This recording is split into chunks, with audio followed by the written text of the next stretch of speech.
मेरे देश की युवा शक्ति है। विकसित भारत की यात्रा में युवाओं की बहुत बड़ी भूमिका है। इतना ही नहीं, विकसित भारत का सबसे बड़ा लाभार्थी भी मेरे देश का युवा है और इसलिए हमें विकसित भारत के लक्ष्य को युवाओं के साथ जोड़ करके आगे बढ़ाना है।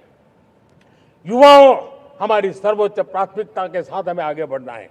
साथियों, पिछले 10-12 साल में उस दिशा में बहुत कुछ हुआ है। स्टार्टअप इंडिया अभियान, आज पूरे देश में 2.5 लाख से ज्यादा रजिस्टर्ड स्टार्टअप बन गए। देश के नौजवान खुद तो काम कर रहे हैं, अनेकों को रोजगार दे रहे हैं।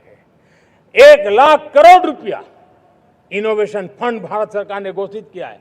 मैं देश को, नौजवानों को कहना चाहता हूं, आप अपने सपनों को लेकर के आइए, संसाधनों की कमी नहीं रहने देंगे। 1 लाख करोड़ रुपया आपके दिल दिमाग को सामर्थ्य देने का एक व्यवस्था हमने कर दी है।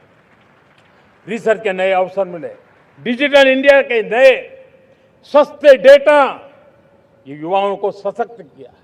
दुनिया में सस्ता डेटा कहीं है तो भारत की धरती पर है और देश के नौजवानों को नई ताकत दी है।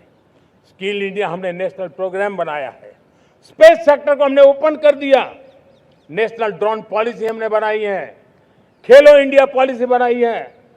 35 वर्षों तक एजुकेशन पॉलिसी नहीं थी, नई एजुकेशन पॉलिसी लेकर के आए हैं और इसका फायदा मिडिल क्लास के परिवारों को हुआ है।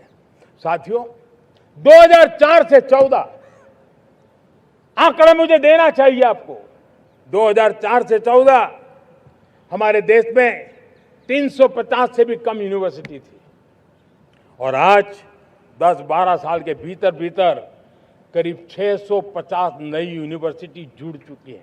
करीब 1000 का आंकड़ा हम पहुंच रहे हैं। 2014 के पहले मेडिकल की सिर्फ 400 सीटें हुआ करती थी, आज करीब 850 सीटें मेडिकल की हो रही है। इतना ही नहीं, अब विदेशी यूनिवर्सिटी भी भारत की धरती पर आ रही है। भारत के अंदर विदेशी यूनिवर्सिटी की डिग्री मेरे नौजवान को मिले, इसका प्रबंध भी हो चुका है।